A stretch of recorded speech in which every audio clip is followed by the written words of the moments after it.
back to another video. And if you're new here, I'm so glad you guys found me. I am Dipty and I post videos on Life Admin 365. Most of my videos are related to meal prep, meal planning, home organizing, home making, and a few recipes here and there. Today's video is one of those videos where I'm sharing with you two of my favorite go-to sugar-free recipes. The first one is instant sugar-free laddus made from milk powder, and the second one is sugar-free Paneer Burfi. These preparations were actually part of my meal prep that I did last week, but as I was editing the video, I realized that these two deserve special attention and they needed to be standalone recipes. So you will be seeing some of this preparation in the upcoming meal prep video. But this is the video where I will be sharing with you the recipe in detail. So without further ado, let's get started.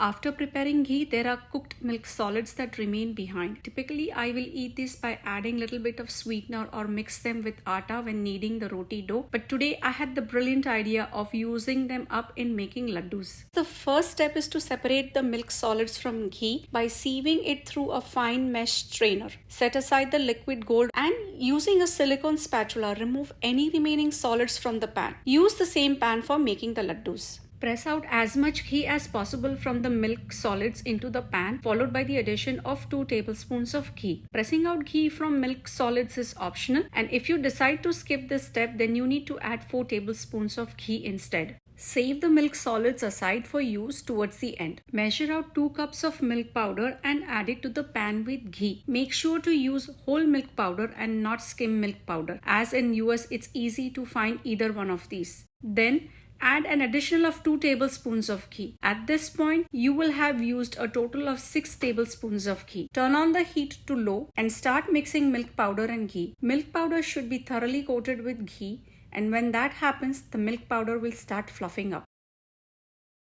Now it's time to add the sweetener.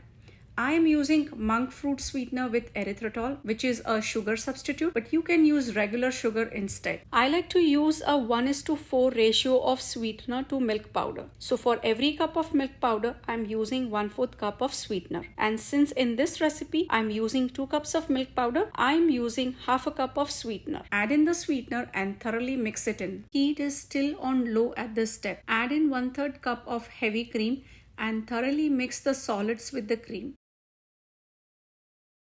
Then add 1/3 cup of whole milk. Mix in thoroughly to form a sludgy mixture. Turn up the heat to medium-low and continue stirring and scraping the sweet sludgy mixture.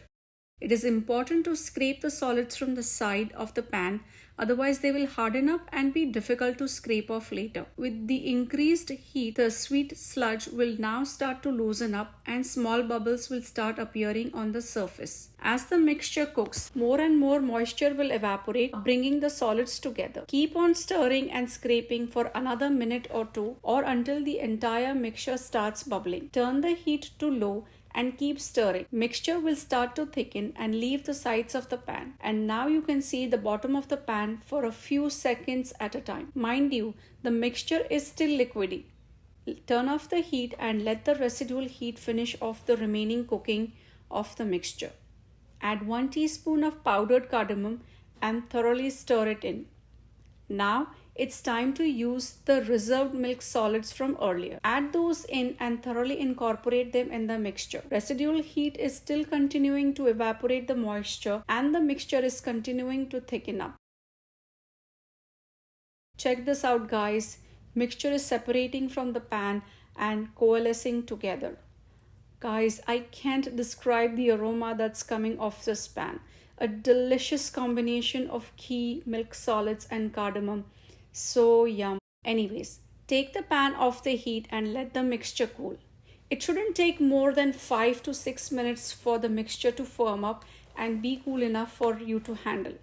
Now comes the most patient part of the entire preparation, which is waiting and then portioning them out equally and rolling them into laddus. The wait to finish is unbearable, guys. Transfer the mixture from the pan to a plate and use the container to keep the prepared laddus. Take a small portion of the mixture and firm it up between the palm and fingers of your hand and then shape it into a ball or a ladoo. Once firmly packed and shaped, place the laddu in the pan or in another plate. If the mixture happens to be extra firm, then loosen it up with your fingers and continue with the portioning and shaping. Repeat the process until all of the mixture is turned into laddus.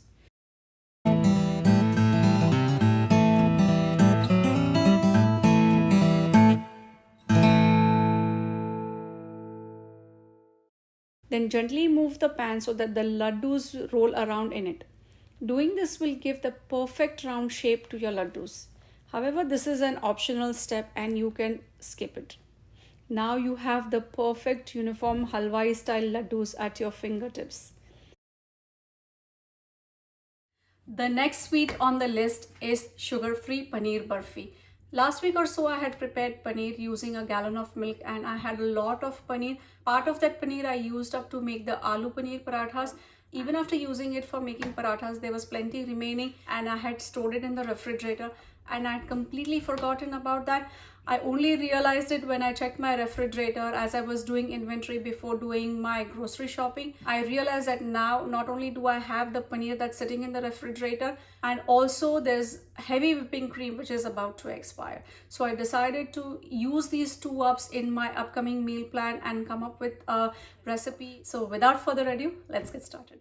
To a blending jar, I added half a cup of heavy cream, half a cup of sweetener, which in this case is monk fruit sweetener with erythritol, and 2 cups of homemade crumbled paneer, and blend it to form a smooth paste. Store-bought paneer can also be used. Just crumble it roughly with your hands and add it to the blender jar along with heavy cream and sweetener and blend to form a paste.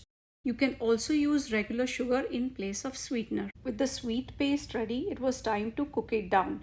To a ceramic coated pan, I added 3 tablespoons of sweet cream butter and melted it on low heat. Once the butter was melted, I added the sweet paste of paneer sweetener and heavy cream to it. Then started mixing in the paste with the melted butter to form a homogeneous sludge. Then turned the heat to medium-low and kept on stirring the jiggly sludge in the pan until bubbles started forming vigorously on the surface. This took about 4 to 5 minutes. Then turned off the heat, added 1/4 cup of milk powder and incorporated it thoroughly in the sludge. Residual heat was working its magic.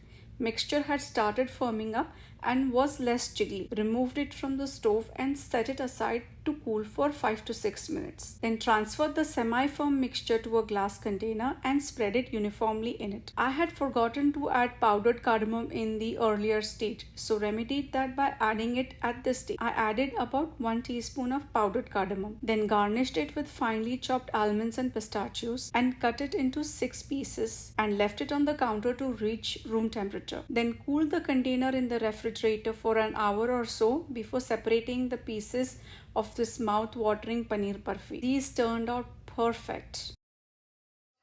I hope you've enjoyed today's video and got an interesting take on preparing sugar-free laddus using milk powder and sugar substitute, or got an inspiration for using up those expiring milk products like paneer or heavy cream. Both these sweets taste as good as their counterparts made with regular sugar. For both of these recipes, I have used monk fruit sweetener with erythritol, which is a great substitute for sugar and is very suitable for Indian desserts, especially milk sweets. While both these sweets are sugar-free and keto and low-carb friendly, they do have a high fat content. So these should be eaten only in small quantities and less frequently.